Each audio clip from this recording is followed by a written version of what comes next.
This is The Space Shot, episode 356 for May 5th, 2018. Roger, liftoff, and the clock has started. I'm John Molnix. On May 5th, 1961, astronaut Alan Shepard became the first American to go into space.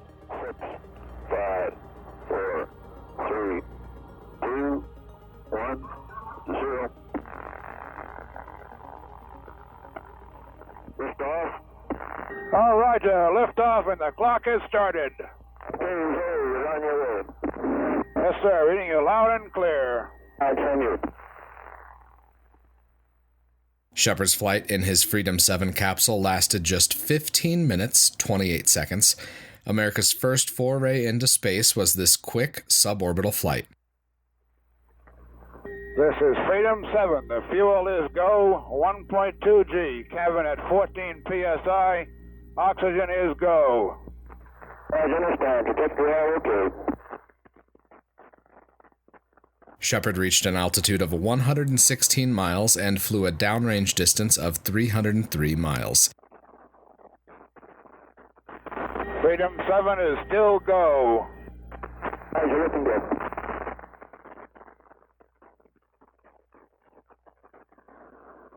This is 7. Fuel is go. 1.8 G. 8 psi cabin, and the oxygen is go. He experienced 11 times the force of gravity during re-entry on this flight and reached a top speed of 5,100 miles per hour. These numbers don't explain all of the work that went into making this flight possible, however. 5.5.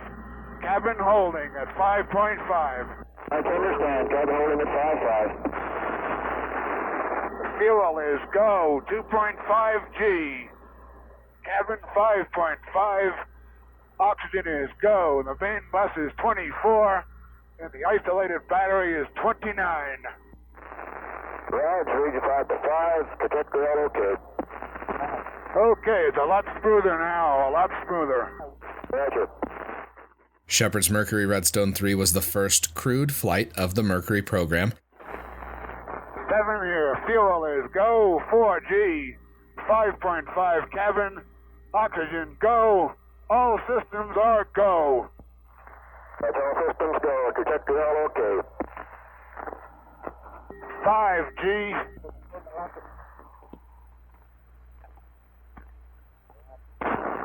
Cut off. Tower jettison green.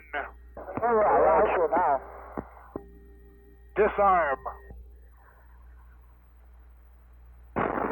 Cap step is green.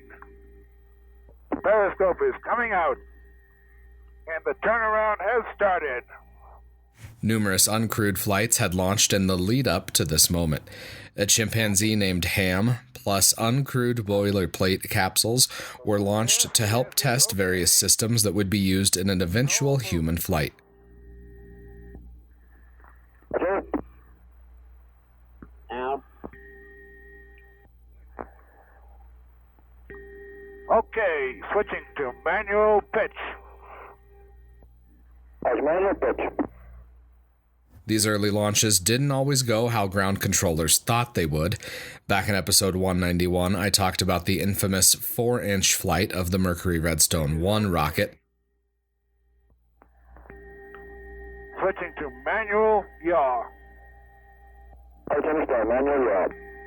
The monumental engineering effort between that failed launch and Shepard's first flight meant that the first human launch was a success.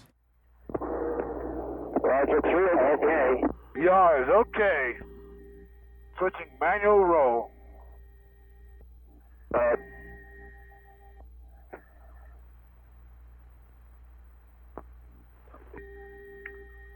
Roll is okay.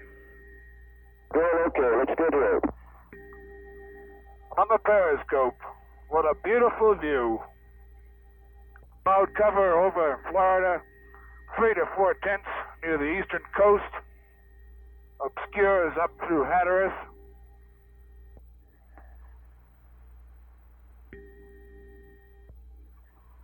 You can see Okeechobee.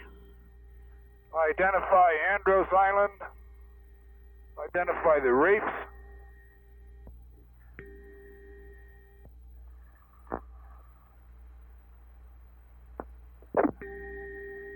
retro. 5, 4, 3, 2, 1.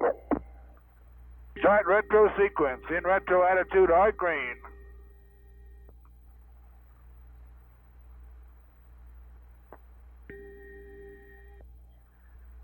Control is smooth. Shepard's flight took place just 23 days after the first flight into space by any country, when Yuri Gagarin completed one orbit of Earth. Retro 1. Very smooth. Retro 2. Retro 3.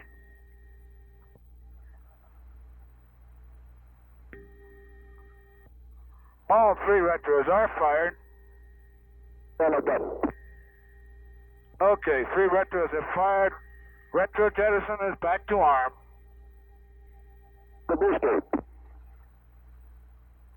Negative.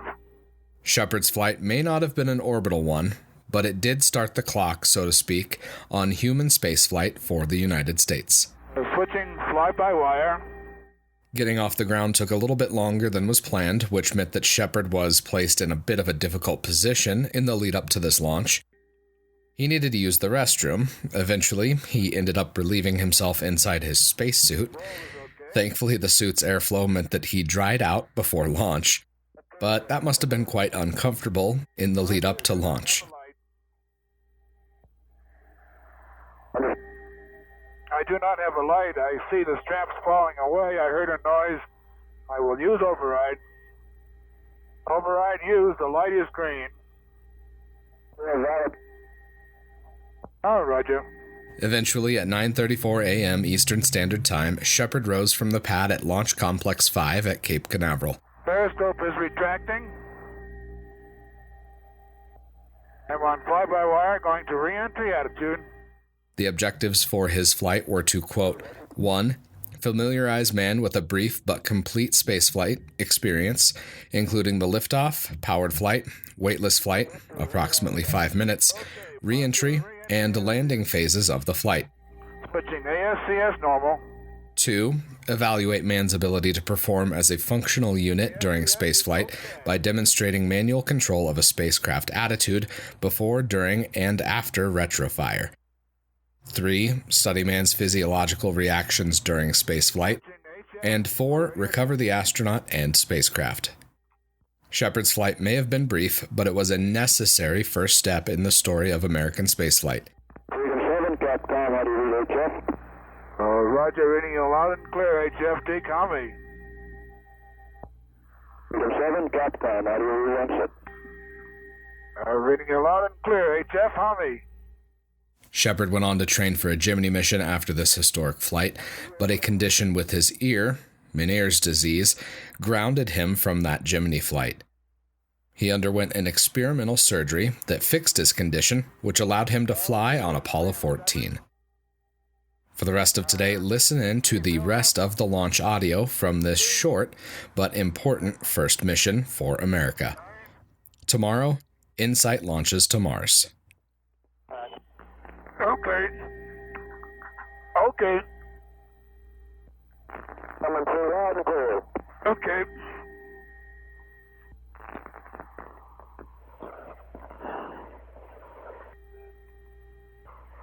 Okay.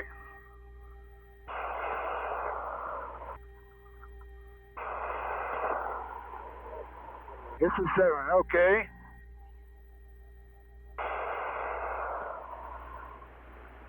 $45,000 feet now. 40,000 feet. I'm back on ASCS.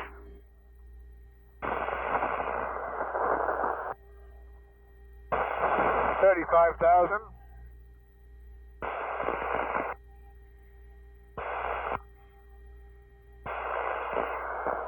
$30,000 feet.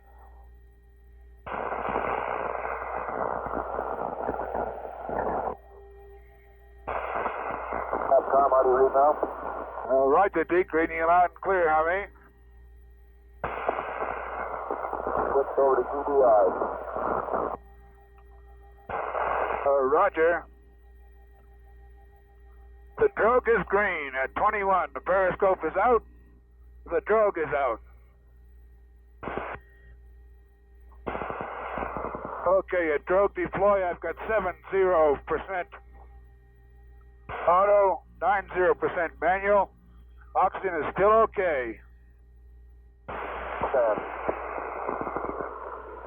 And the snorkel's at about 15,000 feet. Emergency flow rate is on. Standing by for main.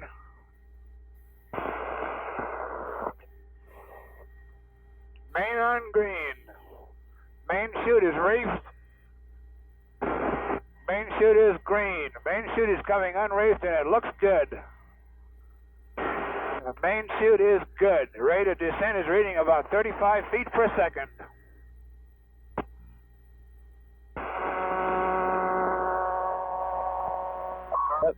Hello, Capcom, Freedom 7. How do you read?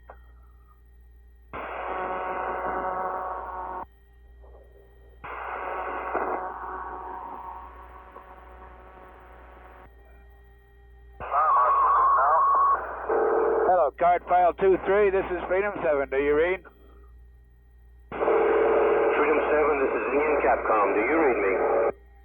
Affirmative, Indian Capcom. Let me give you a report. I'm at 7,000 feet. The main chute is good. The landing bag is on green. My peroxide has dumped. My condition is good. Roger, Freedom 7. I understand you're at 7,000 feet. Your main chute is open. Your landing is good. Over. That is affirmative. Please relay.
Hello, card file 23, card file 23, Freedom 7, over.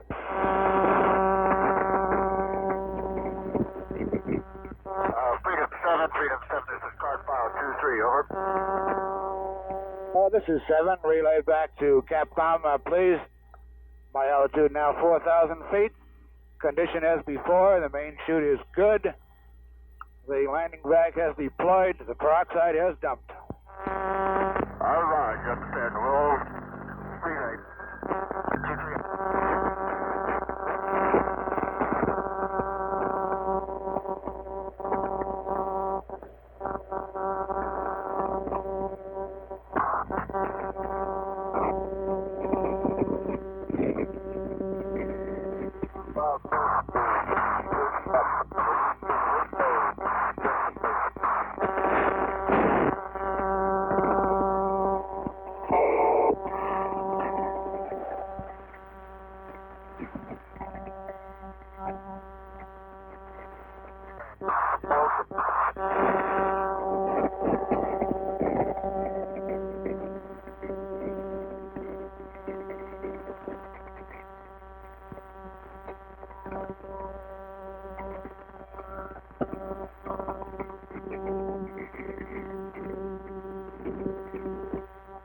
Card file 23, Freedom 7.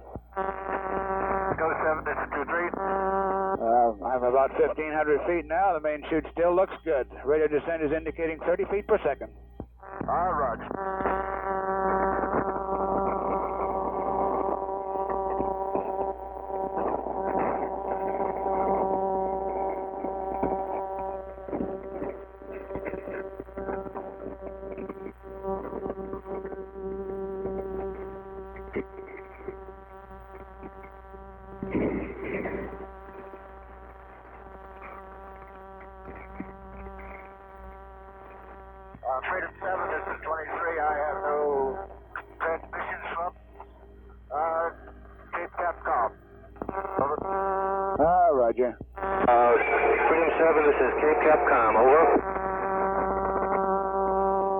27, go ahead. You have something to transmit at this time, over. The negative, just relaying my condition is still good. I'm getting ready for impact. Oh, roger.